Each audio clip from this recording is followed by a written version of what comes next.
Good day everyone, and welcome to this video where I'll be showing us some very important things. They are actually basic things. They are important things when it comes to lead generation. I call this thing accurate information for effective organic lead generation. How do you get accurate information? How do you know accurate information?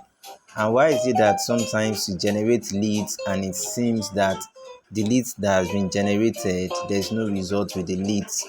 Why is that? Why is it that you generate some leads and eventually do not get results? These are some of the reasons. Now in this video, right on my screen, you can see that I have generated a particular email, and this email address, I've analyzed this email, but there's something that is wrong with this information, and that's why I'm making this video. So do well to subscribe to this video, like this video, share and comment, and then watch this video to the end so that you can benefit and gain from what I'll be talking about right now. The first thing is the analysis. The email address I used to test this thing out is a valid email. So you can see on my screen right now that is writing valid email. Now, the first name of the person is unknown, which is actually still okay, because most people hide their first name, most people hide their details, but that's not what I'm going to. Where I'm going to is what I want to show us in this video. Now, the fraud score of this particular email address is 0. Sometimes when you are using some of this email address for this particular company, for these CPA network advertisers, the email address, the fraud score is high. If the fraud score is not 0, the fraud score should be between 0 or 60 something. If the fraud score is beyond or above 60 something, then that email address you used is an invalid email address. No matter what the algorithm tells you, the email address is not a valid email address. So the best thing to do is to use an email address that has passed the fraud score. Okay, that's another thing to take note. Now, the data leak is very important. If the data is leaking, you can see that the data leak on my screen right now is false.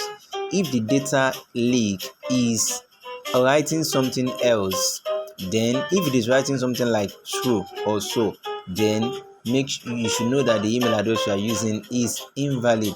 I'm trying to tell you that before you do any self-clicking, before you use any of your details to generate leads for any particular offer or brand, you need to check your information very well. The next thing I'll be talking about is the phone number. The phone number on my screen right now is a valid phone number. As you can see, the fraud score for this phone number is 0. Okay, the recent abuse of this phone number is false. They've not abused this phone number, but there is something wrong with this data that I've compiled right now. There is something wrong with it, and I'm going to show us in this video. Now you can see that this particular phone number has been leaked online. That means this phone number is not something that can be used for any self-clicking. If I use this phone number for self-clicking, because the phone number has been leaked online, the phone number is an invalid phone number. So I'm not going to use this phone number. I'm going to generate another phone number. So before you do any task at all, make sure that the phone number is not leaking. Okay, and if this spammer is writing true, that means the phone number cannot be used at all. Now, this phone number that is writing leaked online can still be used. You can still manage to use it for few things, but you cannot use it in all situations.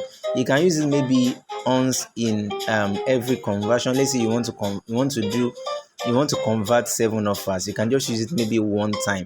If you use it over and over again, then you'll be penalized for it. I'm here to show you that these details are actually details that are valid, but you need to check your details well. So before you do any self-clicking at all, before you do anything at all, make sure that your details are intact, the details are not invalid, the details are correct, and there's nothing wrong with your analysis. So this is what I want to show us in this video.